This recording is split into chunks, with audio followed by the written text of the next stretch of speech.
मित्रों जरा इमेजिन करो, वेस्ट एशिया के आसमान में मिसाइल्स फायर हो रही है। होर्मुज के खाड़ी में युद्धपोत आमने सामने खड़े हैं। दुनिया भर के तेल बाजार में हड़कंप मचा है। और इस सब के बीच बीजिंग चुपचाप इन सारी चीजों को देख रहा है और मन ही मन में मुस्कुरा रहा है।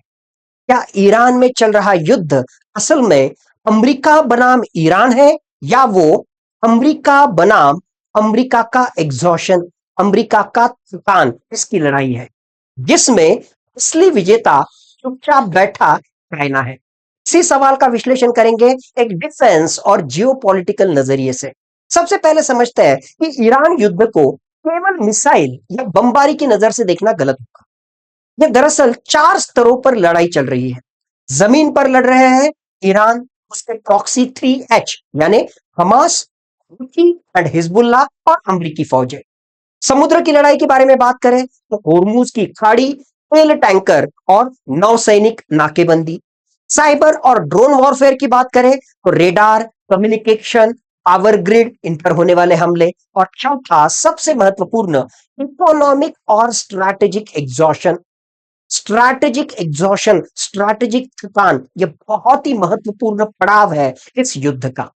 अमेरिका हर मिसाइल, हर एयर स्ट्राइक, हर कैरियर बैटल ग्रुप के साथ केवल ईरान को नहीं, खुद को भी थका रहा है।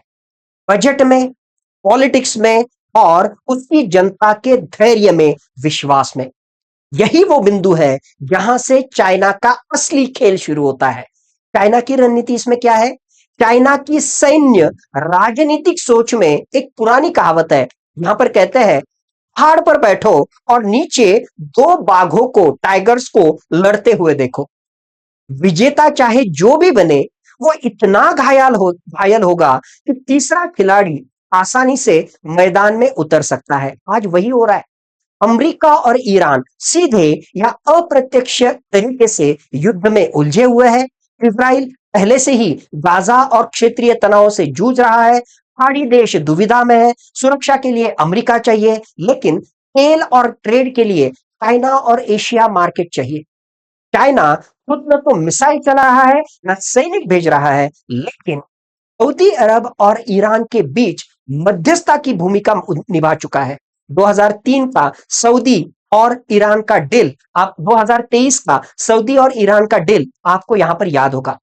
BRI, belt and road initiative के जरिए वेस्ट एशिया में infrastructure, ports, 5G, energy deals, इन सारी चीजों के माध्यम से चाइना साइलेंटली अपना कब्जा बढ़ा रहा है। वही मतलब, अमेरिका युद्ध में ब्लीड हो रहा है और चाइना शांति के नाम पर पूरे विश्व में, तथा वेस्ट एशिया में स्ट्रैटेजिक गेन कमा रहा है। अमेरिका के थकान का इतिहास ब्रिटेन, USSR और अब यूएस समझते हैं इसको। अगर हम इतिहास को खोलें तो साफ तरीके से दिखाई देता है। ब्रिटिश साम्राज्य की ताकत एक ही बड़ी हार से नहीं टूटी, बल्कि लंबे समय तक फैली युद्ध थकान, इसका ही मतलब वॉर एग्जॉशन, उसके साथ ही आर्थिक बोझ और ओवर एक्सटेंशन से टूटी है। सोवियत संघ का भी एग्जाम्पल अगर हम ले तो सोवियत संघ यानी रशिया, रूस, अफगानिस्तान में सीधे युद्ध जीत हार से नहीं हुई, बल्कि 10 साल की धीमी, महंगी और बिना निकास वाली जंग से उसको अंदर से खोखला बना दिया। अमेरिका के साथ भी ऐसा ही कुछ हो रहा है, जो ब्रिटेन के साथ हुआ था दूसरे वैश्विक युद्ध में, या अमेरिका के साथ हुआ था, रशिया के साथ हुआ था 1980 और 1990 के दशक में, और वैसे ही चीज अब वहां पे अमेरिका के साथ होने जा रही है। इराक, अफगानिस्तान, सीरिया और अब ईरान। अलग अलग जंगे नहीं, एक सतत war on terror, war on regime, war on influence की चेन तरीके से अमेरिका वहां पर इंप्लीमेंट कर रहा है। नए थिएटर में प्रवेश, नया युद्ध बजट, नई राजनीतिक दरारें और नई घरेलू थकान। इन लंबी जंगों का सबसे बड़ा नुकसान यह होता है कि सुपर पावर की मनोवैज्ञानिक विश्वसनीयता कहीं ना कहीं कम हो जाती है। सवाल उठने लगता है, क्या यह शक्ति वास्तव में सब जगह लड़ने की क्षमता रखती है या सिर्फ दिखावे की? अब देखिए, इसी ईरान युद्ध से चीन को 4 मोर्चों पर फायदा मिल रहा है। सबसे पहले बात करते हैं आर्थिक मोर्चे की। तेल की अस्थिरता से डॉलर आधारित ऑयल मार्केट में अविश्वास बढ़ते जा रहा है। चाइना युआन में एनर्जी डील्स, डिस्काउंटेड ईरानी और रूसी तेल और अपने स्ट्रैटेजिक पेट्रोलियम रिजर्व भरने का मौका इस माध्यम से वहां पर प्राप्त कर ले रहा है। दूसरा पड़ाव राजनीतिक मोर्चा।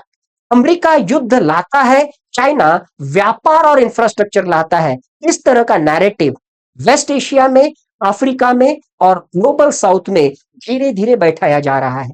युद्ध में उलझे अमेरिका के उलट चाइना शांति दूत जैसा अपना इमेज कंसोलिडेट करने की कोशिश कर रहा है। तीसरा मोर्चा सैन्य रणनैतिक मोर्चा। जब यूएस नेवी और एयरफोर्स मिडल ईस्ट में फिक्स हो जाती है, तब चाइना इंडो पैसिफिक और ताइवान के आसपास ऑप्शनल स्पेस उसे मिल जाता है। चाहे वो सिर्फ प्रेशर बिल्डअप ही क्यों ना हो, लेकिन चाइना को इसका फायदा होता है। चौथा इंपॉर्टेंट चीज यानी वैचारिक मोर्चा। चाइना का संदेश सरल है। पश्चिमी मॉडल युद्ध और अराजकता लाता है, हमारा मॉडल यानी चाइना कहता है हमारा मॉडल स्थिरता और विकास लाता है।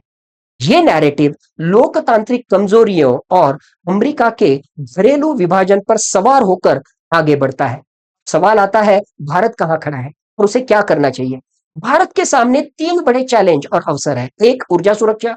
ईरान युद्ध से तेल महंगा और सप्लाई अनिश्चित हो सकती है।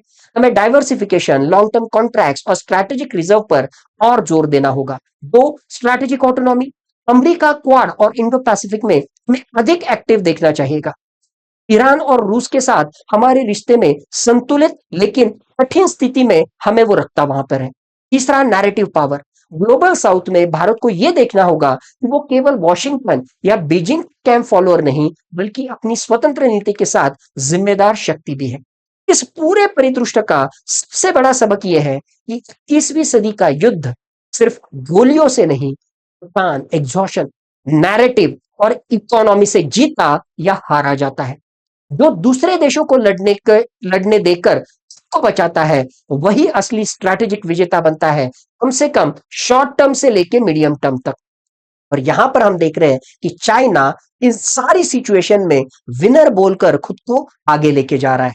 क्या ईरान युद्ध अमेरिका के लिए सिर्फ एक और मिडल ईस्ट ऑपरेशन है, या यह उसकी सुपर पावर स्टेट्स धीरे धीरे होती हुई एग्जर्शन का एक और नया अध्याय है?